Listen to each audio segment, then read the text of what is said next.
Hello, my name is Amit और आज हम डिस्कस करने वाले हैं वीपीएन के बारे में। Like what is VPN, how to perform the communication through the VPN over the internet, what is the use of VPN. ठीक है, तो इस तरीके से हम काफ़ी सारी चीज़ें देखने वाले हैं आज। ठीक है, ओके। सो आज का जो हमारा एजेंडा है वैसे वो रहने वाला है, पहले हम समझेंगे बेसिक नेटवर्क के बारे में कि एक कंपनी का बेसिक इंफ्रा या फिर आपके घर होम का जो है वो इंफ्रा किस तरीके से वर्क करता है। फिर हम समझेंगे पब्लिक आईपी और प्राइवेट आईपी क्या है। उसके बाद हम देखने वाले हैं कि वीपीएन किस तरीके से वर्क करता है उस इंफ्रा में। ओके, और उसके बाद हम देखेंगे उसका वर्किंग मैकेनिज्म एक्चुअली है क्या। ठीक है, तो ये हमारा आज का एजेंडा रहने वाला है। तो स्टार्ट करते हैं गाइस। सो पहले हम डिस्कस करने वाले हैं कुछ पब्लिक आईपी रेंज और प्राइवेट आईपी रेंज के बारे में। ठीक है, तो हमें ऑलरेडी गिवन है, एक होती है हमारी पब्लिक आईपी और एक होती है प्राइवेट आईपी। ठीक है, प्राइवेट आईपी का हम यूज़ करते हैं अगर आपको क्या बनाना है, अपना लैन। तो आपको ऑलरेडी एक रेंज गिवन है अकॉर्डिंग टू द क्लास। अगर मैं बात करूँ क्लास ए की, तो क्लास ए में आपके जो आईपी रिजर्व्ड है टू क्रिएट योर ओन लैन। अगर आपको खुद का लोकल एरिया नेटवर्क बनाना है तो आपके पास कुछ आईपीज रिजर्व्ड है, लाइक 10.0.0.0 से लेके 10.255.255.255 तक। इसी तरीके से अगर मैं बात करता हूँ क्लास बी की, तो यहाँ पे आपको अगर क्लास बी का कोई नेटवर्क यूज़ करना है अपना लैन क्रिएट करने के लिए, तो आप आईपी यूज़ कर सकते हो 172.16.0.0 से लेके 172.31.255.255 तक। उसके बाद अगर मैं बात करूँ क्लास सी की, तो आपके पास जो आईपी रेंज गिवन है वो है 192.168.0.0 से लेके 192.168.255.255 तक। तो आपको ये रेंज अपने लैन में हमेशा देखने को मिलती होगी। ठीक है, तो अगर आपको अपना खुद का लैन क्रिएट करना होता है, आपको इंटरनेट की रिक्वायरमेंट नहीं है और आपको केवल खुद का लैन चाहिए। ठीक है, मैं केवल बात कर रहा हूँ एक लैन की। अगर आप अपना लैन क्रिएट करते हो तो उसके लिए आप इस रेंज से आईपी यूज़ करते हो अकॉर्डिंग टू दी क्लास की कौन सी क्लास का आप यूज़ करना चाहते हो। जो आपके बाकी के रिमेनिंग आईपी बचते हैं IPv4 में इन प्राइवेट आईपी के अलावा, वो सारे आपके क्या है, पब्लिक आईपी। तो आप देख सकते हो 1.0.0.0 से लेके 9.255.255.255 तक क्लास ए में, और बाकी के क्लास ए में 11.0.0.0 से लेके 126.255.255.255 तक। क्यों? क्योंकि 10 वाली पूरी रेंज आपकी कहाँ रिजर्व्ड है, प्राइवेट आईपी को दी हुई है, ताकि आप अपना लैन क्रिएट कर सको। इसी तरीके से आपके पास कुछ पब्लिक आईपी है क्लास बी की, इसी तरीके से क्लास सी की भी आपके पास अवेलेबल है। ठीक है, तो आप इन आईपी का यूज़ करते हुए अगर आपको अपना लैन क्रिएट करना है तो वो कर सकते हो। मैं बात कर रहा हूँ अगर वैन की, तो आप क्या यूज़ करते हो, पब्लिक आईपी। ठीक है, ओके। सो इसको आगे कंटिन्यू करते हैं गाइस। अब बात करते हैं एक कंपनी के इंफ्रा की। ठीक है, तो आपके इंफ्रा में क्या होता है, सपोज आपको अपना लैन बनाना था, तो इट्स लाइक योर लैन। ठीक है, कुछ पीसीज अवेलेबल है, आप चाहते हो ये पीसी आपस में कम्युनिकेशन कर सके, तो आपने क्या किया, अपना एक लैन प्रोवाइड करवाया, यानी कि अपना एक लैन क्रिएट किया। किस तरीके से किया आपने, लाइक यहाँ पे स्विच लिया, स्विच के थ्रू कुछ पीसी या फिर अगर आपके नेटवर्क में कुछ सर्वर है तो आपने उनको रख दिया, और यहाँ पे आप देखोगे आपने एक आईपी प्रोवाइड करवाया हर सभी डिवाइसेस को, एवरी डिवाइसेस को आपने क्या प्रोवाइड करवाया, एक प्राइवेट आईपी। ठीक है, और ये प्राइवेट आईपी आपका किस क्लास से बिलोंग करता है, क्लास सी से बिलोंग करता है। ठीक है गाइस, सो अगर आपको अपना लैन बनाना था तो आपने क्या किया, प्राइवेट आईपी रेंज का यूज़ किया। और इसी तरीके से जब अगर आपको इंटरनेट की रिक्वायरमेंट थी, अगर इन्हीं प्राइवेट आईपी को कम्युनिकेशन करना है ओवर द इंटरनेट, सपोज इनको गूगल का एक सर्वर है 8.8.8.8, इससे कम्युनिकेशन करना है। ठीक है, तो क्या केवल प्राइवेट आईपी का यूज़ करते हुए आप 8.8.8 से कम्युनिकेशन कर सकते हो? नहीं। ठीक है, क्यों? क्योंकि लैन के लिए अगर आपको लैन बनाना था वहाँ तक तो प्राइवेट आईपी ठीक था, लेकिन अगर मैं बात कर रहा हूँ इंटरनेट की, that means I am talking about when. If I am talking about when, तो वैन आपका जो डेटा की फॉरवर्डिंग करता है वो किस बेस पे करता है, ओनली पब्लिक आईपी के बेस पे। ठीक है, तो पब्लिक आईपी के बेस पे अगर फॉरवर्डिंग हो रही है, दैट मीन्स आप प्राइवेट आईपी का यूज़ करते हुए वहाँ तक अपना डेटा फॉरवर्ड नहीं कर सकते। ठीक है, वो कम्युनिकेशन आपका नहीं होगा। क्यों नहीं होगा, इसको वेरीफाई कर लेते हैं। सपोज मैं बात करता हूँ यहाँ पे PC 1 है, सॉरी यहाँ पे आपका एक पीसी है, PC1 लाइक दिस। यहाँ पे आपका आईपी क्या कॉन्फ़िगर है, इट्स लाइक 192.168.0.5, ठीक है। इसे कम्युनिकेशन करना है सपोज सर्वर 8.8.8.8 के साथ, ठीक है। तो ये क्या करेगा, अपना डेटा जनरेट करेगा, ठीक है। उसमें एक आईपी हेडर ऐड करेगा, ठीक है। और आईपी हेडर में सोर्स आईपी क्या होगा, इसका खुद का आईपी एड्रेस क्या है 192.168.0.5, ठीक है। इसी तरीके से इसको कम्युनिकेशन किसके साथ करना है, तो उसका डेस्टिनेशन आईपी 8.8.8.8, ये डेटा फॉरवर्ड होगा इसके एज राउटर के साथ। इसका एज राउटर कहाँ है, R1। तो R1 क्या करता है, इसको अगर आगे फॉरवर्ड कर भी देता है, इंटरनेट के पास पहुंचता है, तो इंटरनेट देखेगा डेस्टिनेशन आईपी क्या है 8.8.8.8, ये तो पब्लिक आईपी है, कहाँ तक पहुंच जाएगा, इस सर्वर तक। अब ये सर्वर क्या करेगा, इसका रिप्लाई करेगा। जब ये रिप्लाई करेगा तो अपना डेटा होगा इसका, ठीक है। और उसके साथ आईपी हेडर एनकैप्सुलेट करेगा, उसके अंदर सोर्स आईपी क्या होगा, खुद का आईपी एड्रेस क्या है 8.8.8.8। डेस्टिनेशन किसको रिप्लाई कर रहा है 192.168.0.5। तो ये डेटा आपका यहाँ से किसके पास पहुँचेगा, इंटरनेट के पास। इंटरनेट के पास जब ये पहुँचेगा, इंटरनेट देखेगा डेस्टिनेशन क्या है, विच इज़ अ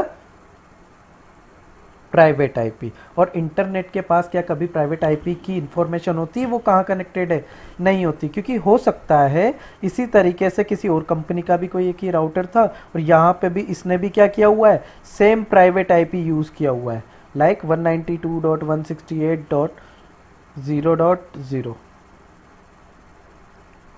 ठीक है। तो इस तरीके से यहाँ के इसके नेटवर्क में भी सेम आईपी चल सकता है। क्यों, क्योंकि प्राइवेट आईपी रेंज आपकी किसके लिए है, केवल अपना लेन क्रिएट करने के लिए। तो हो सकता है इन्होंने भी अपना लेन उसी रेंज से क्रिएट किया हो, ठीक है। तो इंटरनेट के पास कभी भी क्या नहीं होती, प्राइवेट आईपी की इन्फॉर्मेशन नहीं होती, क्योंकि अगर ऐसा होता तो देखो, अगर इसकी इन्फॉर्मेशन होती तो सेम डेटा वो दूसरी साइड भी तो फॉरवर्ड कर सकता था, ठीक है।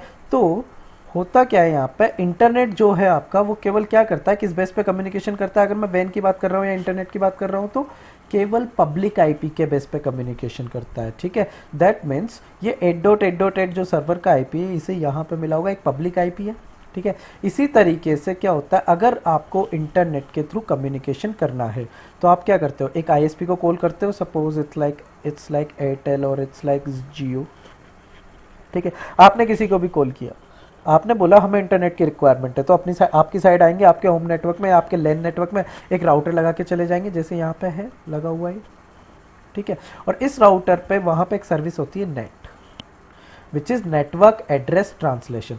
तो यहाँ पे आपके लेन में क्या चल रहा है, प्राइवेट नेटवर्क, और यहाँ पे इंटरनेट या फिर आईएसपी आपको क्या प्रोवाइड करवाती है, एक पब्लिक आईपी प्रोवाइड करवाती है। यानी कि इंटरनेट अब आपको किस आईपी से जानता है, 200.100.101.1, ये आपका जो पब्लिक आईपी है, इंटरनेट आपको इससे जानता है। और इंटरनेट पे पब्लिक आईपी की इंफॉर्मेशन होती ही है, ठीक है। तो अब कम्युनिकेशन कैसे होगा, नेट के थ्रू। तो माइट बी नेट के थ्रू इसका कम्युनिकेशन कुछ इस तरीके से भी हो सकता है, लाइक PC1 ने डेटा जनरेट किया, वही मैं सेम सिनेरियो ले लेता हूँ। यहाँ पे रिमोट लोकेशन पे आपका क्या है, एक सर्वर कनेक्टेड है लाइक 8.8.8.8, ठीक है। PC1 ने आपका डेटा जनरेट किया, it's like data, source IP 192.168.0.5, okay. और डेस्टिनेशन आईपी किसके साथ कम्युनिकेशन करना है, इस 8.8.8.8 के साथ, तो 8.8.8.8, ठीक है। ये डेटा आपका पहुंचेगा कहाँ पे, एज राउटर पे, ठीक है। एज राउटर पे आपने सर्विस यूज की हुई है नेट, सपोज इस नेट का टाइप है पेट, ठीक है। अगर आपको नेटिंग के बारे में पता है तो इसके बारे में पता होगा पेट क्या है, ठीक है। अभी मैं अज्यूम करके चल रहा हूँ, सपोज आपको पता है, ठीक है। तो नेट या फिर मैं पेट की बात कर रहा हूँ, तो यहाँ पे किस तरीके से कम्युनिकेशन होता है, जस्ट ट्राई टू अंडरस्टैंड। ये R1 क्या करता है, R1 देखता है आपका जो डेटा है उसमें सोर्स आईपी क्या लग गया है, ठीक है, और उसको ये ट्रांसलेट करता है लाइक 192.168.0.5। तो ये इसको क्या करता है, ट्रांसलेट कर देगा एक पब्लिक आईपी में, सपोज 200.100.101.1, ठीक है। इस तरीके से इसने उसको ट्रांसलेट कर दिया। यानी कि अब यहाँ से राउटर के बाद जो डेटा आपका फॉरवर्ड होगा तो किस तरीके से होगा, it would be your data, यहाँ पे सोर्स आईपी अब आपका ट्रांसलेट हो चुका है पब्लिक आईपी में, जो आपको गिवन था या जो आपने परचेज किया हुआ है। इट्स लाइक 200.168.0.5, 100.101.1 जस्ट सपोज, जो आपको गिवन था तो इसने उसमें क्या कर दिया, ट्रांसलेट कर दिया है। एक डेस्टिनेशन आईपी आपका स्टिल सेम रहेगा 8.8.8.8, ठीक है। अब यहां से डेटा जब आगे फॉरवर्ड होगा तो कुछ इस तरीके से होगा, कहां पहुंचेगा 8.8.8.8 सर्वर के पास, ठीक है। ये सर्वर के पास आपका डेटा पहुंचता है। अब सर्वर क्या करेगा, इसका रिप्लाई, ठीक है। तो सर्वर इसका रिप्लाई किस तरीके से करेगा, देखो सर्वर इसका जब रिप्लाई करेगा तो रिप्लाई ट्रैफिक जनरेट करेगा पहले। So it's like data source IP would be 8.8.8.8 और डेस्टिनेशन क्या होगा 200.100.101.1, ठीक है। ये डेटा आपका किसके पास पहुंचेगा, इंटरनेट के पास, ठीक है। किसके पास पहुंचेगा, इंटरनेट के पास। जब ये डेटा इंटरनेट के पास पहुंचा, इंटरनेट देखेगा डेस्टिनेशन आईपी क्या लग के आया है, एक पब्लिक आईपी, और पब्लिक आईपी कौन सा है 200.100.101.1। तो इंटरनेट को पता होगा कि पब्लिक आईपी कहां कनेक्टेड है, तो इस डेटा को फॉरवर्ड कर देगा आपके इस राउटर तक। यहां पे पहुंचा है डेटा, तो यहां पे राउटर चेक करेगा क्या जो मेरे पास जिसके लिए ये डेटा आया है उसके रिगार्डिंग मैंने क्या कोई नेट रूल किया था, नेट रूल फॉलो किया था या कोई ट्रांसलेशन किया था। तो वो देखेगा हाँ मैंने एक ट्रांसलेशन किया था, मैंने 192.168.0.5 को किसमें ट्रांसलेट किया था 200.100.101.1 में किया था, ठीक है। तो मैं क्या करूंगा, इसे रीट्रांसलेट करूंगा, कैसे, जो 100.101.1 आया उसकी जगह अब मैं क्या कर दूंगा 192.168.0.5 कर दूंगा, ठीक है। तो अब ये इसे क्या करने वाला है, अननेट, ठीक है। तो दो कंसेप्ट होता है, एक नेट और नेट का रिवर्स जो कहलाता है आपका वो है अननेट, ठीक है। नेट मतलब मैं सोर्स एड्रेस जो लग के आ रहा है उसमें चेंज करूंगा, अननेट मतलब वो ट्रैफिक रिटर्न आ रहा है, दैट मीन्स मैं उसके डेस्टिनेशन एड्रेस में चेंजेस करूंगा, ठीक है। तो इस बार ये डेटा किस तरीके से यहां से आगे फॉरवर्ड होगा, ये होगा data and the source address would be 8.8.8.8 and the destination address would be change हो जाएगा। अब देखो 200.100.101.1 लग के आया ना, तो उसको किसमें ट्रांसलेट कर देगा 192.168.0.5 में अनट्रांसलेट कर देगा। ये डेटा आपका किसके पास पहुंचेगा, इस पीसी के पास। ये डेटा अब आप चेक कर सकते हो, इसने जो रिक्वेस्ट जनरेट करी थी किसके लिए थी 8.8.8 के लिए, और 8.8.8 ही इसको रिप्लाई कर रहा है। सोर्स आईपी क्या था 192.168.0.5, लग के क्या है डेस्टिनेशन आईपी 192.168.0.5, मेरा ही एड्रेस है। मतलब मैं कम्युनिकेशन कर पा रहा हूं, लेकिन किस तरीके से हो पा रहा है, इंटरनेट क्या देख के फॉरवर्डिंग कर रहा है, पब्लिक आईपी की इंफॉर्मेशन। और पब्लिक आईपी की इंफॉर्मेशन मिली कैसे, क्योंकि आपके इस एज राउटर ने क्या किया था, नेटिंग परफॉर्म की थी, ठीक है। तो यहाँ पे आप नेटिंग परफॉर्म कर सकते हो, नेट के कुछ टाइप होते हैं उसके अकॉर्डिंग, ठीक है। So it's just up to you, आपने ये पब्लिक आईपी क्या किया होगा, परचेज किया होगा या आप इसका पे कर रहे होंगे, ठीक है। तो इसकी वजह से आप इंटरनेट पे कम्युनिकेशन कर पा रहे हो, ठीक है। तो ये था अबाउट अ बेसिक इंफ्रास्ट्रक्चर कि किस तरीके से बेसिक कम्युनिकेशन हो रहा होता है आपका, ठीक है। अब इसको ही थोड़ा आगे कंटिन्यू करते हैं। देखो मान लो सपोज ये 2 लेन एनवायरनमेंट है जो वैन के थ्रू कनेक्टेड है, ठीक है।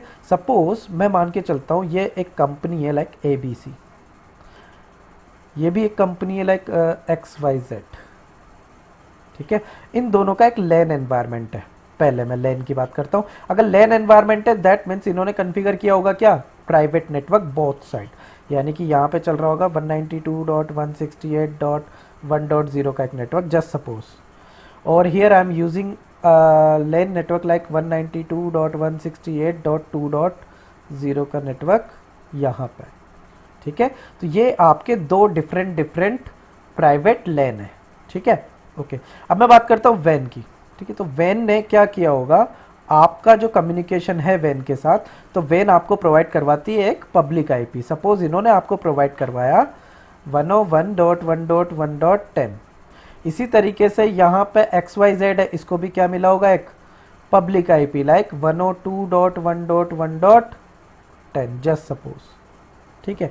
अब मान के चलो आपको क्या करना है, सपोज यहाँ पे जो पीसी कॉन्फ़िगर है लाइक 0A 0B, इसी तरीके से यहाँ पे दूसरी साइड कॉन्फ़िगर है 0C और 0D, ठीक है। तो अब आपको कम्युनिकेशन करवाना है इन प्राइवेट आईपी का, ठीक है। दैट मीन्स इस प्राइवेट लेन और इस प्राइवेट लेन का आप क्या करवाना चाहते हो, कम्युनिकेशन करवाना चाहते हो।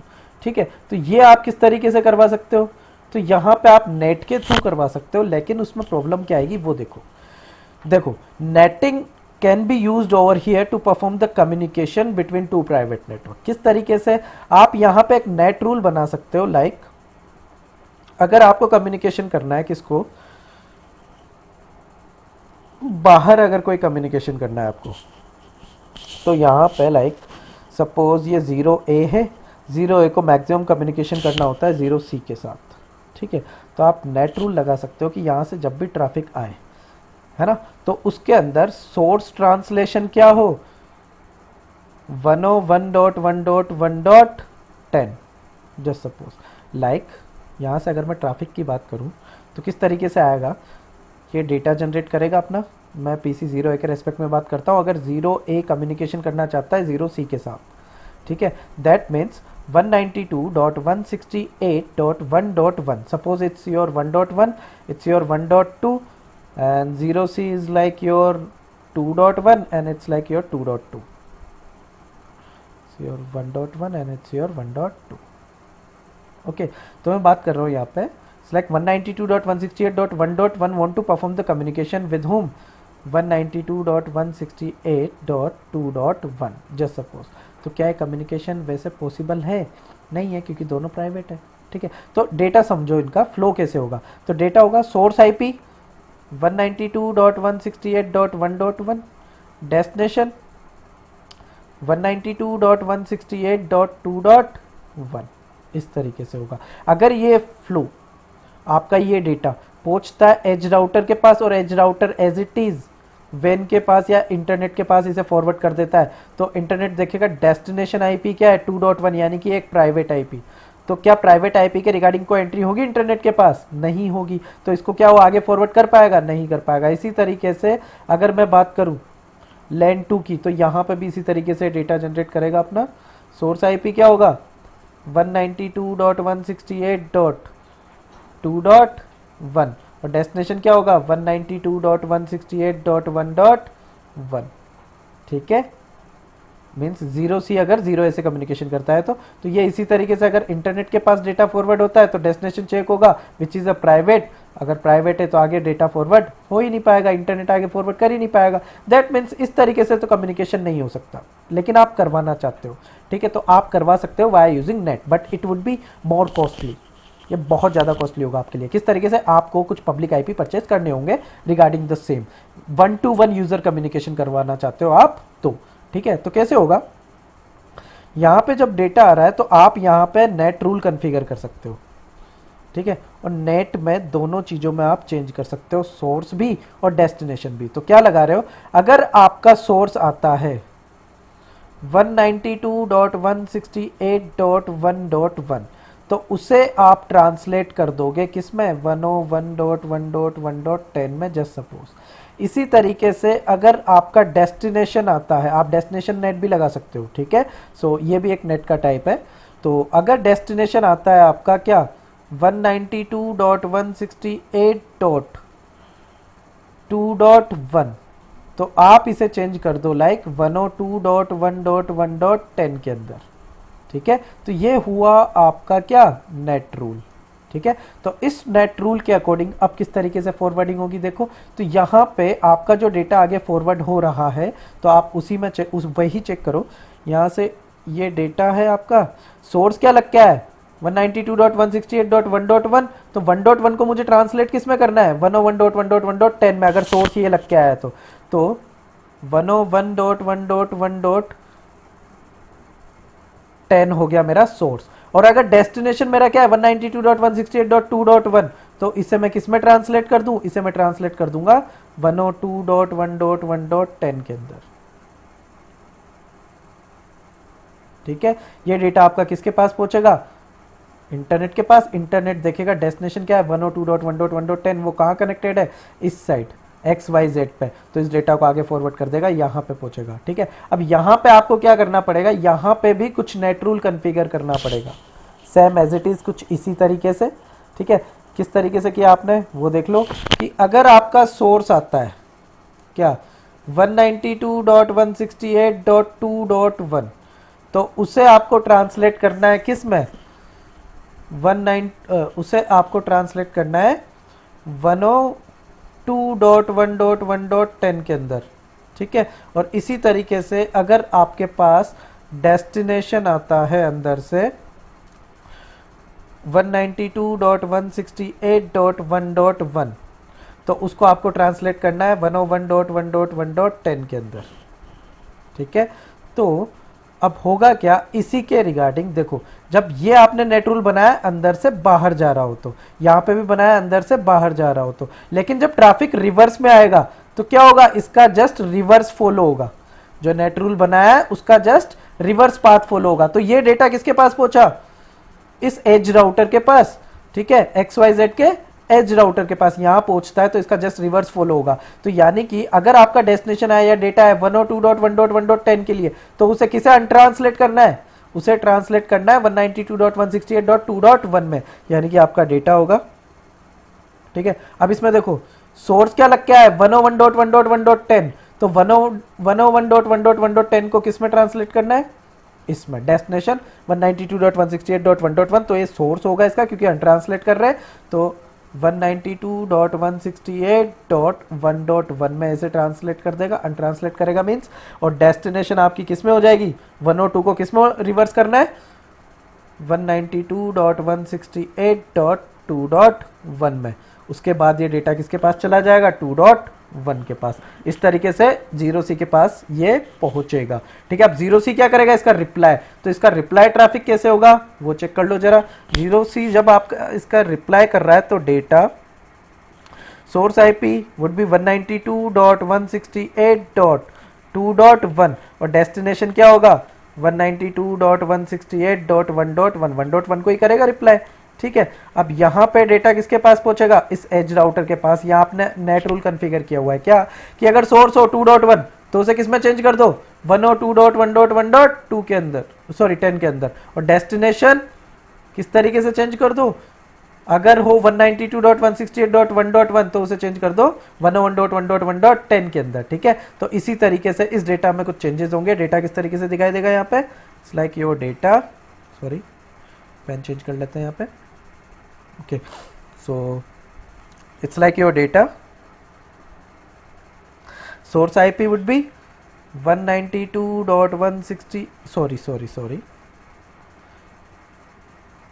सोर्स आईपी देखो अब ट्रांसलेट हो चुका है। अगर ट्रांसलेट हो चुका है यहाँ पे तो सोर्स क्या होगा 102.1.1.10, देखो सोर्स को इसको चेंज कर रहा है किसमें, इसमें, ठीक है। तो इस तरीके से चेंजेस होगा, तो सोर्स होगा 102.1.1.10 और डेस्टिनेशन क्या होगा, तो डेस्टिनेशन होगा आपका 101.1.1.10, 101.1.1.10। ये जब पहुंचेगा किसके पास, इस एज राउटर के पास, तो यहाँ पे देखेगा कि नेट रूल लगा हुआ है, तो सोर्स और डेस्टिनेशन दोनों में चेंज करेगा। तो जो सोर्स लग के आया है 102.1.1.10 उसको किस में चेंज करेगा 2.1 में, यानी कि 192.168.2.1। और डेस्टिनेशन देखो क्या लग क्या है 101.1.1.10, तो उसे किस में चेंज कर देगा 192.168.1.1 में, ओके। तो ये इस तरीके से आपका इसके पास अब क्या आ चुका है रिप्लाई। देखो डेटा गया क्या था और आ क्या रहा है रियल में एक्चुअली। तो ये आपका कम्युनिकेशन हुआ तो सही, इसने तो डेटा किसको फॉरवर्ड किया था, देखो 2.1 को, रिप्लाई भी 2.1 कर रहा है किसको 1.1 को। यहाँ पे रिसीव किसने किया 2.1 ने किया, किससे किया 1.1 से। दैट मीन्स कम्युनिकेशन तो हो रहा है प्राइवेट नेटवर्क के थ्रू, दो प्राइवेट नेटवर्क के through over the when communication हो रहा है। लेकिन वेन पे कैसे हो रहा है, पब्लिक टू पब्लिक। यहाँ पे क्या पब्लिक आईपी कॉन्फ़िगर है और यहाँ पे क्या पब्लिक आईपी कॉन्फ़िगर है, तो उसके बेस पे आपका ये कम्युनिकेशन हो पा रहा है, ठीक है। लेकिन प्रॉब्लम क्या है, प्रॉब्लम ये मान लो यहाँ पे आपके 100 यूजर है, ठीक है, और यहाँ पे भी 100 यूजर है। तो जितने आपको यूजर है उतने ही आपको क्या लेने पड़ेंगे, पब्लिक आईपी परचेज करने पड़ेंगे, और वो आपके लिए काफी ज्यादा कॉस्ट इफेक्टिव हो सकता है, ठीक है। और हर एक को आपको बाइंड करके रखना पड़ेगा, लाइक 1.1 के लिए किसी एक पब्लिक आईपी को, 2.1 के लिए किसी एक पब्लिक आईपी को, ठीक है। तो ये थोड़ा डिफिकल्ट हो जाता है कि मैनेज कैसे करें उसे, ठीक है। तो अब आपको क्या करना है, सपोज आपको इन दो प्राइवेट आईपी के बीच में कम्युनिकेशन करवाना है, लाइक ये प्राइवेट आईपी और ये है प्राइवेट आईपी। ठीक है, तो दो प्राइवेट आईपी के बीच में या दो प्राइवेट नेटवर्क के बीच में आपको ओवर द वेन क्या करवाना है, कम्युनिकेशन परफॉर्म करवाना है। ठीक है, इसी को हम बोलते हैं VPN. VPN stand for virtual private network.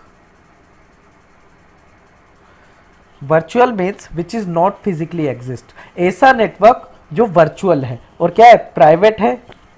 ठीक है, प्राइवेट है मीन्स इनके बीच में आप क्या करते हो, एक ऐसा कनेक्शन बनाते हो जो वर्चुअल कनेक्शन है। ठीक है, दो प्राइवेट नेटवर्क के बीच में आप एक वर्चुअल कनेक्शन बना देते हो। तो ये किस तरीके से होता है, तो उसके बेसिक अंडरस्टैंडिंग के लिए वीपीएन की जो बेसिक अंडरस्टैंडिंग हम समझेंगे वो समझेंगे आज जीआरई से। ठीक है, जीआरई जेनरिक राउट एनकैप्सुलेशन पढ़ने वाले हम वीपीएन। तो उसका आज से फर्स्ट स्टार्ट है हमारा। तो फर्स्ट सेक्शन उसका जो है वो हम पढ़ेंगे जीआरई, कि दो प्राइवेट नेटवर्क के बीच में आप कम्युनिकेशन कैसे करवाओगे। So it's VPN, virtual private network, वो प्राइवेट नेटवर्क, और we can say the virtual connection between two private network, two or more private network, it's VPN. ठीक है, तो आप वो कैसे करवाने वाले हो, इसके लिए आप एक एग्जांपल देख सकते हो स्लाइड में। दो लोगों के बीच में कुछ पर्सनल बात चल रही है और आईएसपी को उसके बारे में नहीं पता। तो सपोज इसको आप आईएसपी मान के चलो और ये आपके दो प्राइवेट नेटवर्क है। ठीक है, तो इनके बीच में आपका कम्युनिकेशन किस तरीके से होगा वो हम देखने वाले हैं। मतलब इनके बीच में नहीं, हमारा काम है क्या, नेटवर्क समझना। ठीक है, तो ये डेटा जाते हुए आप देख सकते हो। ठीक है, तो आगे कंटिन्यू करते हैं गाइस। सो पहले मैं एक चीज बता देता हूं आपको, एक टर्म आपने सुनी होगी, एनकैप्सुलेशन। ठीक है, what is the mean of encapsulation, मतलब सपोज ये आपका क्या है, डेटा, तो इसके साथ मैं कोई ना कोई फील्ड ऐड कर देता हूं। जैसे आपको पता होगा डेटा के साथ सपोज आपका टीसीपी या यूडीपी हेडर एनकैप्सुलेट होता है। क्लियर, तो जैसे आपके डेटा के साथ आईपी हेडर एनकैप्सुलेट होता है, वैसे ही कुछ और इंफॉर्मेशन हम एनकैप्सुलेट करते हैं, लाइक जीआरई हेडर, और जीआरई अपना ही एक आईपी हेडर लगा देता है। ठीक है, तो उसको समझने के लिए आप ये एक एनवायरनमेंट हम डिस्कस करने वाले हैं। सपोज यहाँ पे एक आईपी कॉन्फ़िगर है लाइक 10.1.1.1, यहाँ पे एक प्राइवेट आईपी कॉन्फ़िगर है आपका like 192.168.1.1, it's like 192.168.2.1, it's like 192.168.3.1। ठीक है, अब क्या है, इस 10.1.1 को कम्युनिकेशन करना है किसके साथ, 192.168.1.1 के साथ। ठीक है, ओवर द वेन। लेकिन इस आईएसपी के पास क्या कभी एंट्री होगी कि 192.168.1.0 का नेटवर्क किधर कनेक्टेड है, या फिर 10.1.1.0 का नेटवर्क कैसे कनेक्टेड है, नहीं, ये तो प्राइवेट आईपी है, इसकी इंफॉर्मेशन इसके पास नहीं होगी। लेकिन अगर सपोज ये आपकी दो डिफरेंट ब्रांच है, ठीक है, it's like my site A, it's like my site B. ठीक है, तो अगर ये डिफरेंट ब्रांच है तो हमने यहाँ पे क्या लिया होगा, एक एक पब्लिक आईपी परचेस किया हुआ होगा। ठीक है, तो over the when in private IP का कम्युनिकेशन कैसे होगा वो ही हम डिस्कस करने वाले हैं। ओके गाइस, तो बेसिकली हम करते क्या हैं, इन दो प्राइवेट आईपी के बीच में या इन दो कंपनी के बीच में हम एक कॉन्फ़िगर कर देते हैं टनल। तो अभी जो हम डिस्कस करने वाले हैं वो है आपकी जीआरई टनल।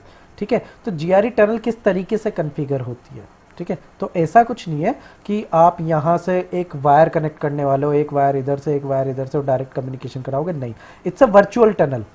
ठीक है, जैसा मैंने बताया था वीपीएन की फुल फॉर्म क्या है, virtual private network. That means there is a connection which is virtual.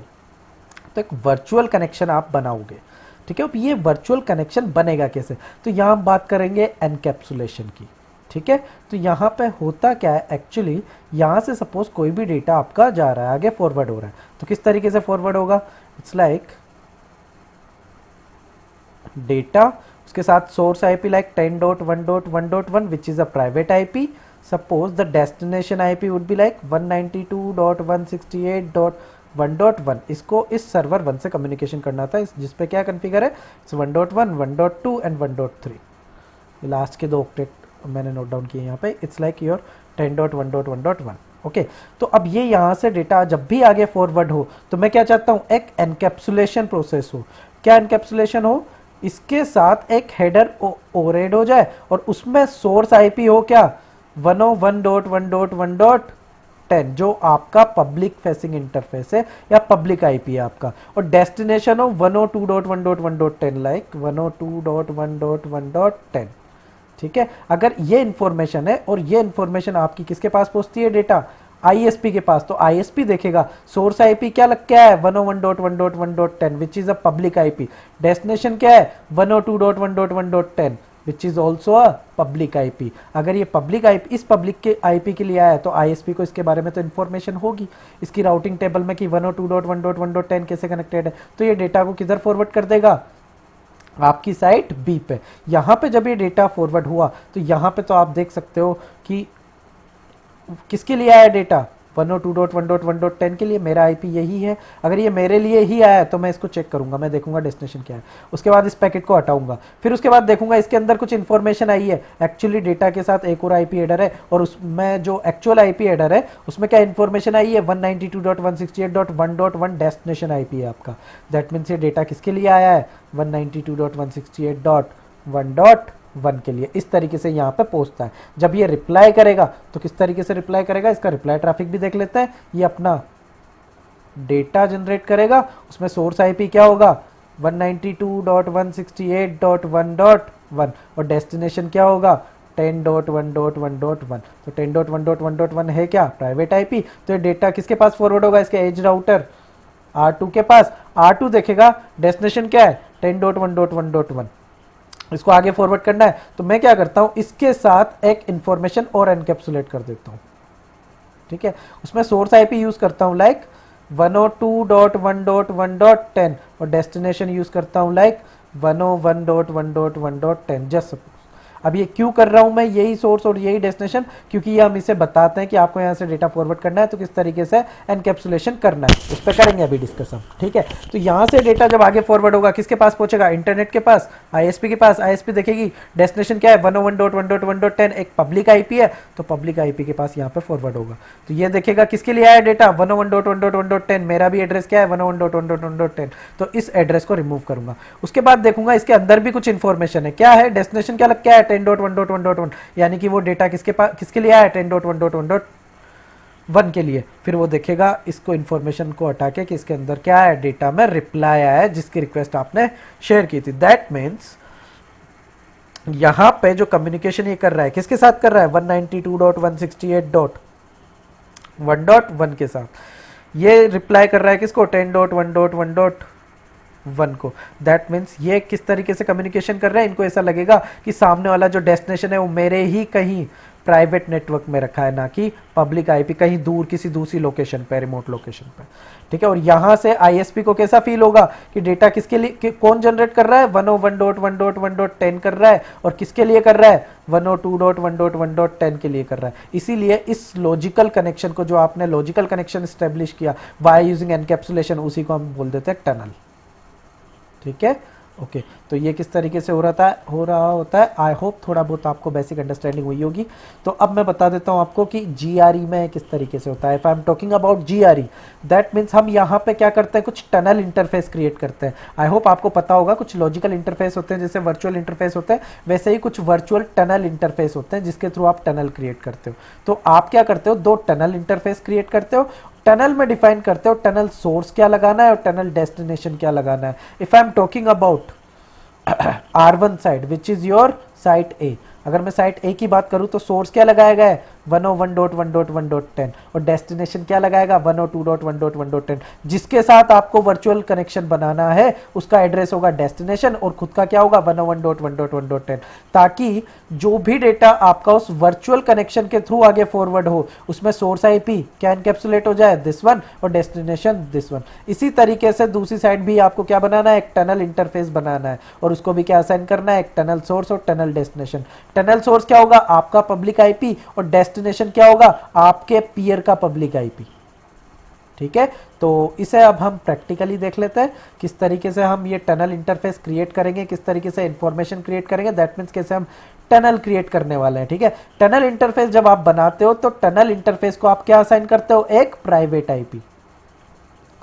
ठीक है, एक प्राइवेट आईपी असाइन करोगे, और जिस प्राइवेट आईपी का आप यूज करोगे तो बोथ साइड लाइक साइट ए और साइट बी दोनों तरफ आप क्या रखने वाले हो, एक सेम नेटवर्क का यूज करने वाले हो, और वो नेटवर्क आपका कहीं और भी यूज नहीं होना चाहिए। लाइक ये आपके साइट ए है, ऐसा नहीं हो इसकी कोई दूसरी आपके नेटवर्क रन हो रहा है वहां पे नेटवर्क रन हो रहा है, वरना कॉन्फ्लिक्शंस आ सकते हैं। तो दोनों साइड में से किसी भी डायरेक्शन में आपके क्या नहीं होना चाहिए, वो लेन नेटवर्क यूज नहीं होना चाहिए जो आप यूज करने वाले हो टनल इंटरफेस पे।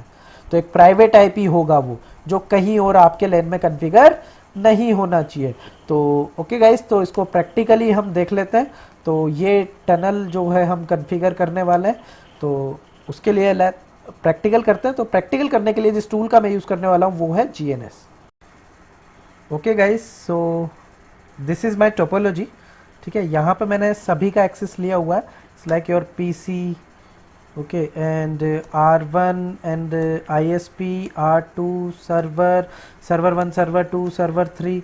ठीक है, तो इन सब का मैंने एक्सेस ले लिया है। अब इन पे हम कॉन्फ़िगरेशन करते हैं। एक्चुअली बेसिकली ये राउटर ही हैं आपके सिस्को के। ठीक है, ये मैंने क्या यूज़ किए हुए हैं, सिस्को के राउटर ही यूज़ किए हुए हैं। ठीक है, केवल इनका सिंबल चेंज किया हुआ है, बट हम इन्हें रिएक्ट करवा लेंगे एज अ PC। ठीक है, ताकि हम कम्युनिकेशन समझ सकें। तो स्टार्ट करते हैं गाइस। तो सबसे पहले मैं कॉन्फ़िगर करता हूँ पीसी पे मैं ग्लोबल कॉन्फ़िगरेशन मोड पे आता हूँ। इंटरफेस F0/0, यहाँ पे मैं एक आईपी को कॉन्फ़िगर कर रहा हूँ F0/0 पे 101.1.1.1, जो कि एक पब्लिक आईपी है। इसी तरीके से दूसरा इंटरफेस है मेरे पास, कौन सा, इंटरफेस F1/0। तो F1/0 पे भी मैं एक आईपी कॉन्फ़िगर कर रहा हूँ, लाइक 102.1.1.2, सॉरी 255.255.255.0। तो ये आईपी मैं कॉन्फ़िगर कर चुका हूँ आईएसपी पे। आईएसपी के दोनों इंटरफेस मैंने कॉन्फ़िगर कर लिए हैं। R2 पे आते हैं, R2 पे ग्लोबल कॉन्फ़िगरेशन मोड में इंटरफेस है मेरा F0/0, जो public face IP address like 192.168.1.2। Okay, no IP routing, sorry no IP routing, IP default gateway which would be 192.168.1.10। इसी तरीके से सर्वर 3 पे आता है, यहाँ पे भी मैं एक आईपी कॉन्फ़िगर कर रहा हूँ F0/0, no shut IP route. I hope it's not, या it's not maintaining the routing table. Okay, so ये कॉन्फ़िगरेशन मैं कर चुका हूँ तीनों सर्वर पे। ठीक है, तो देखो, तो अब देखो आपको क्या करना है, R1 पे एक टनल इंटरफेस क्रिएट करना है जैसा हमने डिस्कस किया, और उसको बताना है कि क्या उसका सोर्स रहेगा, क्या डेस्टिनेशन रहेगा। इसी तरीके से टनल इंटरफेस आपको R2 पे भी कॉन्फ़िगर करना है, और आपको बताना है कि यहाँ से डेटा अगर फॉरवर्ड होता है तो सोर्स क्या हो, दिस वन, और डेस्टिनेशन उसका क्या हो, दिस वन, आपके पीयर का आईपी, ताकि आईएसपी उसी सोर्स और डेस्टिनेशन के बेस पे डेटा को आगे फॉरवर्ड कर सके। तो ये काम कैसे होगा, तो इसको आप देख सकते हो। इट्स लाइक आपको क्या करना पड़ेगा, एक टनल इंटरफेस क्रिएट करना होगा R1 पे, और एक टनल इंटरफेस क्रिएट करोगे R2 पे। ठीक है, और अब यहाँ पे आप क्या दोगे, इसे एक private IP. Suppose over here I am using a private IP like 172.16.1.1 over here, and using the 172.16.1.2 over here with CIDR value 24। तो दोनों आपके क्या है, एक ही नेटवर्क में लाया करते हैं। ठीक है, तो इस तरीके से आपको टनल इंटरफेस क्रिएट करना है। तो कैसे करना है, इसको प्रैक्टिकली देख लेते हैं, आपको टनल इंटरफेस कैसे कॉन्फ़िगर करना है। तो let's come to the R1 first. तो यहाँ पे मैं क्रिएट करता हूँ like interface tunnel, global configuration mode में आना है, इंटरफेस टनल। तो आप बहुत सारे इंटरफेस, कितने टनल इंटरफेस क्रिएट कर सकते हो, बहुत सारे, it's just up to you guys. ठीक है, तो इतने सारे आप टनल इंटरफेस क्रिएट कर सकते हो। सपोज मैं क्रिएट कर रहा हूँ टनल इंटरफेस 1। ठीक है, और इसको क्या प्रोवाइड करवाना है आपको, एक आईपी एड्रेस। ठीक है, तो क्या आईपी एड्रेस दिया मैंने, सपोज 172.16.1.1 मैंने यहाँ पे कॉन्फ़िगर किया विद CIDR वैल्यू 24, लाइक 255.255.255.0। और क्या हमें प्रोवाइड करवाना था, इसे हमें प्रोवाइड करवाना था टनल सोर्स। तो टनल सोर्स क्या रहने वाला है, 101, कि मेरा जो आईपी क्या रहेगा, सोर्स आईपी जो मेरा पब्लिक आईपी है, विच इज 101.1.1.10। ये वो पब्लिक आईपी है जो एक स्टैटिक पब्लिक आईपी होगा जो आपने परचेज किया हुआ होगा, ठीक है। इसी तरीके से टनल डेस्टिनेशन, तो टनल डेस्टिनेशन आपकी क्या रहने वाली है 102.1.1.10, जो आपके पीयर का आईपी है जिसके साथ आपको टनल फॉर्म करनी है, जिसके साथ टनल का आपको क्या करना है, लाइक कनेक्शन स्टेब्लिश करना है, वो वर्चुअल कनेक्शन स्टेब्लिश करना है, ठीक है। तो आप उसका डेस्टिनेशन देते हो, ठीक है। इसी तरीके से अब आप क्या करोगे, R2 पे भी आओगे और यहाँ पे भी एक टनल इंटरफेस क्रिएट करोगे, interface tunnel. First come to the global configuration mode, then you can configure the tunnel interface. It's like interface tunnel 1। एक IP कॉन्फ़िगर करना है आपको यहाँ पे 172.16.1.2 लाइक 255.255.255.0, और यहाँ पे क्या कॉन्फ़िगर करना है टनल सोर्स। तो आपका टनल सोर्स यहाँ पे रहने वाला है 102.1.10। मुझे क्या एक सोर्स आईपी मिला हुआ है, ठीक है, और एक रहने वाला है टनल डेस्टिनेशन, ठीक है। तो टनल डेस्टिनेशन क्या रहने वाला है आपका 101.1.1.10, ठीक है। तो ये आपने कॉन्फ़िगर किया दोनों तरफ क्या टनल इंटरफेस, ठीक है। अब एक चीज देखो, सबसे पहले बात आती है कम्युनिकेशन की। तो पब्लिक टू पब्लिक आपकी क्या होनी चाहिए, रीचेबिलिटी। तो अभी तो इस सिनेरियो में आपकी पब्लिक टू पब्लिक रीचेबिलिटी होगी नहीं, ठीक है। तो इनकी रीचेबिलिटी करने के लिए हम क्या करते हैं, मैं यहाँ से डिफॉल्ट गेटवे कॉन्फ़िगर कर रहा हूँ पॉइंटिंग टुवर्ड्स आईएसपी, और R2 से भी एक डिफॉल्ट गेटवे कॉन्फ़िगर कर रहा हूँ पॉइंटिंग टुवर्ड्स आईएसपी, ठीक है। ताकि R1 की राउटिंग टेबल में एंट्री होगी कि 102.1.1.0 का नेटवर्क कैसे कनेक्टेड है आईएसपी के थ्रू, और इसी तरीके से R2 की राउटिंग टेबल में एंट्री होगी कि 101.1.1.0 का नेटवर्क कैसे कनेक्टेड है, ताकि कम से कम पब्लिक टू पब्लिक आपकी कनेक्टिविटी हो सके। तो इसको वेरीफाई कर लेते हैं। मैं आता हूं R1 पे, देखो डू शो आईपी राउट। तो यहां पे देखो क्या आपके पास कोई भी राउटिंग की इंफॉर्मेशन है 102.1.1.0 तक जाने के लिए, नहीं। तो आपको क्या करना पड़ेगा, वो कॉन्फ़िगर करना होगा। तो on R1 I am going to configure a default route like IP route 0.0.0.0.0.0 pointing towards 101.1.1.1। इसी तरीके से आईएसपी पे आता हूँ, यहाँ पे भी कॉन्फ़िगर करता हूँ लाइक ओआईपी राउट। कौन कौन सी, एक तो 101 तक जाने के लिए और एक 102 तक जाने के लिए, केवल दो ही एंट्री है इसकी राउटिंग टेबल में। क्या 172 के रिगार्डिंग है, नहीं है, तो भी ये डेटा को क्या कर रहा होगा, फॉरवर्ड कर रहा होगा। Let's check it out. तो मैं आता हूँ R1 पे, R1 ओआईपी इंटरफेस ब्रीफ। आप यहाँ पे देखोगे तो टनल इंटरफेस पे कॉन्फ़िगर है ये आईपी R2 के, ठीक है। तो मैं आता हूँ R1 पे और यहाँ पे पिंग कर रहा हूँ इसको, और सोर्स क्या लगा देता हूँ, सोर्स लगा रहा हूँ मैं 172.16.1.1। तो देखोगे ये क्या है, रीचेबल। और ये रीचेबल किस तरीके से है, एक्चुअली जब भी डेटा टनल इंटरफेस से हिट होता है तो उसके साथ क्या लग जाता है, इसका जो भी डेटा होगा, सपोज आईसीएमपी का डेटा था तो उसके साथ सोर्स क्या लग जाएगा, लाइक मेन इसका जो सोर्स होगा वो तो था 172.16.1.1 और डेस्टिनेशन क्या था 172.16.1.2। लेकिन इसके साथ हुआ क्या, एक्चुअली एक लग गया आईपी हेडर एक्स्ट्रा, एक जीआरई का हेडर लगता है, और जीआरई अपना क्या करता है, एक और आईपी हेडर लगा देता है। उसमें सोर्स क्या होगा 101.1.1.10 और डेस्टिनेशन होगा 102.1.1.10। और ये डेस्टिनेशन देख के ही आईएसपी आगे फॉरवर्ड कर रहा होगा। यहाँ पे जब ये रिसीव करेगा तो देखेगा डेस्टिनेशन 102.1.1.10 मेरे लिए आया है, फिर देखेगा जीआरई का हेडर है तो उसे रिमूव करेगा, फिर देखेगा किसके लिए आया है, डेस्टिनेशन 172.16.1.2 यानी कि जीआरई के इंटरफेस के लिए आया है, टनल इंटरफेस के लिए आया है, ठीक है। तो इस तरीके से फॉरवर्डिंग हो रही होगी। तो इसको मैं वेरीफाई भी करवा देता हूँ। लेकिन अभी भी एक प्रॉब्लम है। क्या प्रॉब्लम है, अगर मैं यहाँ से पिंग करता हूँ, कहाँ से, इस पीसी से अपने दूसरे प्राइवेट आईपी को, तो वो कम्युनिकेशन नहीं करवा पा रहा होगा। देखो इस चीज़ को वेरीफाई करने के लिए हम क्या करते हैं, इसको करते हैं कैप्चर। यहाँ से मैं डेटा को कैप्चर कर रहा हूँ यहाँ पे, ठीक है, बिटवीन R1 एंड आईएसपी, ठीक है, ओके। तो कैप्चरिंग स्टार्ट हो जाती है अगर वायर शार्क में, ठीक है, ओके। तो मैं दोबारा पिंग करता हूँ R1 से, ठीक है, किसको, दूसरे इंटरफेस को।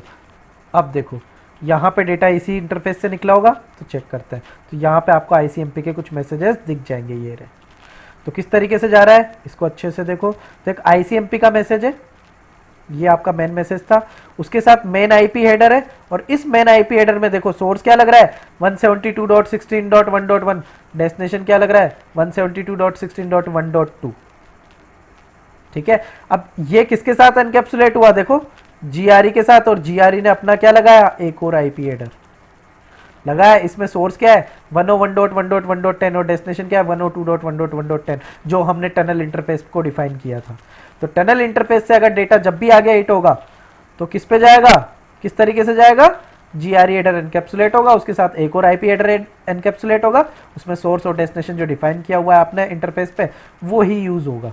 ठीक है, तो अभी भी लेकिन एक प्रॉब्लम है। क्या प्रॉब्लम है, क्या मैं पीसी से कम्युनिकेशन कर पा रहा हूँ? नहीं ना भाई, यहाँ पे तो कम्युनिकेशन हो पा रहा है क्योंकि आपका ये सोर्स और डेस्टिनेशन यूज में आ रहा है अभी तो।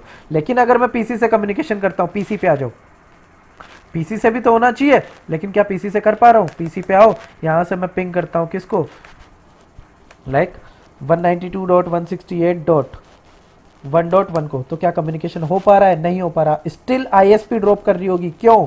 क्योंकि देखो यहाँ पे जो ICMP मैसेज जा रहे हैं, देखो कैसे जा रहा है, एक ICMP मैसेज है वो एनकैप्सुलेट हुआ है, उसमें सोर्स आईपी क्या है 101.1.1.1, डेस्टिनेशन क्या है 192.168.1.1।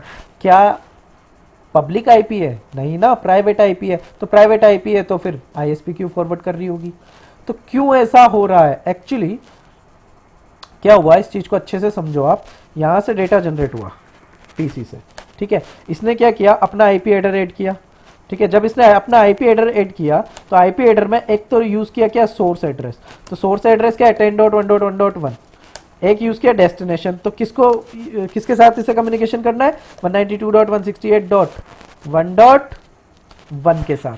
तो ये डेटा यहां से पीसी से किसके पास जाएगा, इसके डिफॉल्ट गेटवे के पास। कौन है 10.1.1.10 है इसका डिफॉल्ट गेटवे, तो R1 के पास पहुंचा। R1 चेक करेगा इसकी राउटिंग टेबल। तो आ जाओ R1 पे, R1 की राउटिंग टेबल चेक करते हैं।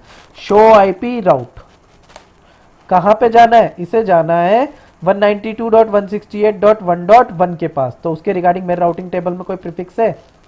नहीं है, लेकिन एक क्या है डिफॉल्ट राउट, कैसे है 101.1.1.1 तक। तो 101.1.1.1 तक जाने के लिए एक डिफॉल्ट राउट है, तो उसको आगे फॉरवर्ड कर देता है। तो क्या कहीं पे टनल पे हिट हुआ है? नहीं ना। तो आपको ट्रैफिक क्या करना होगा, टनल इंटरफेस पे हिट करवाना होगा। कैसे? आप क्या कर सकते हो, आप बता सकते हो कि अगर आपको जाना है यहां से किसके लिए 192.168.2.0 के लिए, तो आप कैसे जा सकते हो, वाया टनल इंटरफेस आप जा सकते हो। तो आपको स्टैटिकली ये एंट्री करनी होगी। तो करके देखते हैं। अगर टनल इंटरफेस के थ्रू जा सकते हैं तो टनल इंटरफेस के थ्रू भेजेगा, और टनल इंटरफेस के थ्रू आगे फॉरवर्डिंग होगी तो निकलेगी तो फिजिकली इंटरफेस इसी के थ्रू, लेकिन टनल सोर्स और टनल डेस्टिनेशन ये ऐड हो जाएंगे। ठीक है, तो इसको अचीव कर लेते हैं इस टास्क को। तो देखो गाइस किस तरीके से करेंगे। तो हमें आना है R1 पे और क्या करना है, एक स्टैटिक एंट्री।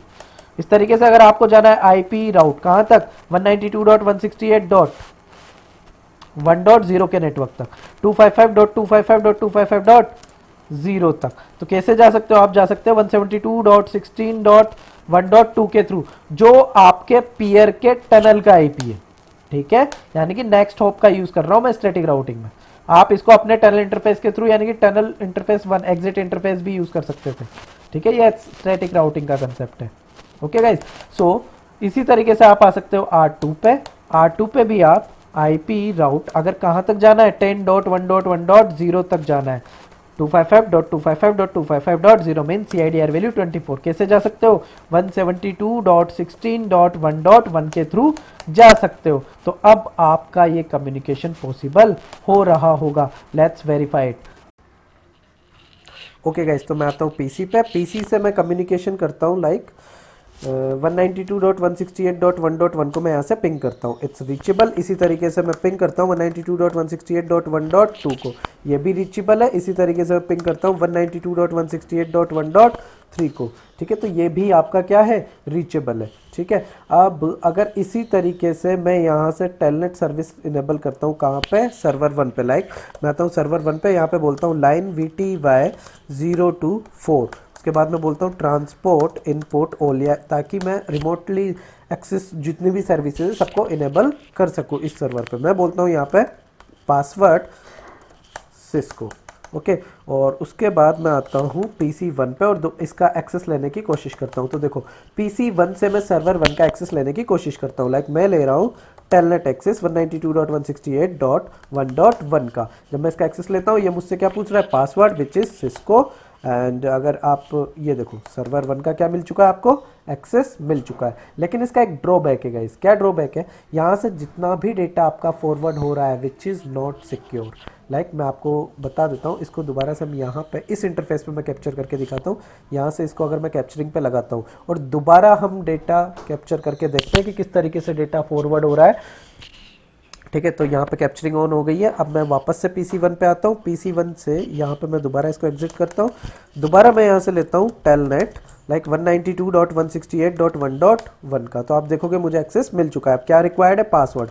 यहाँ पे मैं पासवर्ड फिल करता हूँ विच इज़ सिस्को, ठीक है। तो आप देख सकते हो यहाँ से कुछ डेटा आगे फॉरवर्ड हुआ होगा और वो हमने कैप्चर भी किया है ISP साइट पे। तो देख सकते हो कुछ टेलनेट के मैसेज जा रहे हैं, ठीक है। तो अगर मैं इनको पैकेट को कैप्चर करके आपको दिखाऊँ तो देखो आपका टेलनेट का मैसेज है, वो TCP के साथ एनकैप्सुलेट हुआ है, ठीक है। TCP के साथ एक IP हेडर एनकैप्सुलेट हुआ है। इसमें रियल सोर्स IP क्या है आपका 10.1.1.1, रियल डेस्टिनेशन क्या है 192.168.1.1। उसके साथ एक GRE का हेडर एनकैप्सुलेट हुआ है और उसके साथ एक न्यू IP हेडर एनकैप्सुलेट हुआ है विच इज दिस। तो लास्ट वो IP हेडर है जिसको देख के ISP आपके डेटा को आगे फॉरवर्ड कर रही है। उसमें सोर्स IP क्या है 101.1.1.10, जो हमने कहाँ पे स्पेसिफाई किया था टनल इंटरफेस पे कि आपको सोर्स ये रखना है और डेस्टिनेशन क्या रखना था 102.1.1.10, आपके पीयर का IP। तो इस वजह से ISP किसको हैंड ओवर कर रही है डेटा 102.1.1.10 को। वो इस हेडर को बाद में रिमूव करेगा और देखेगा उसके अंदर एक और IP हेडर है विच इज डेस्टिनेशन इज 192.168.1.1, इसलिए ये सर्वर तक आगे फॉरवर्ड कर रहा होगा, ठीक है। इसमें अब ड्रॉबैक क्या था, कोई भी इस डेटा को चेक कर पा रहा है। लाइक आप यहाँ पे चेक कर पा रहे हो कि टेलनेट का डेटा है, ठीक है। इसके अलावा आप यहाँ पे ये भी देख सकते हो कि किस तरीके से डेटा फॉरवर्ड हो रहा है, क्या आप कम्युनिकेशन परफॉर्म कर रहे हो। लाइक कोई सा भी एक मैं टेलनेट का मैसेज यहाँ पे ओपन करता हूँ दोबारा से। It's like this. यहाँ पे आप फ्लो पे आओ, TCP स्ट्रीम पे देखो तो आप देख सकते हो मैंने यहाँ पे एक पासवर्ड का यूज़ किया था विच इज़ सिस्को, फिर मुझे सर्वर 1 का एक्सेस मिल गया था, ठीक है। तो किसी भी तरीके से जो भी आप कम्युनिकेशन कर रहे हो, कोई भी अगर बीच में किसी ने मैन इन मिडिल अटैक किया हुआ है तो वो चेक कर सकता है किस टाइप का डेटा आ रहा है और उसमें क्या यूज़र नेम पासवर्ड या क्या क्रेडेंशियल आप फिल कर रहे हो या फिर क्या डेटा आप फॉरवर्ड कर रहे हो, ठीक है। तो ये इसका एक ड्रॉबैक है। अब आप क्या कर सकते हो, इसे सिक्योर भी कर सकते हो, ठीक है। अब इसे सिक्योर आप किस तरीके से करोगे वो हम नेक्स्ट सेक्शन में देखेंगे। अभी हम इतना देखे, आज हमने बस इतना देखा है कि दो प्राइवेट IP के बीच में आप किस तरीके से कम्युनिकेशन करवा सकते हो, ठीक है। अब अगर देखा जाए आप ये काम नेट के थ्रू भी कर सकते थे, लेकिन नेट के थ्रू ड्रॉबैक क्या आ रहा था, एक तो आपको यहाँ पे कंडीशनल नेट लगाना पड़ता था।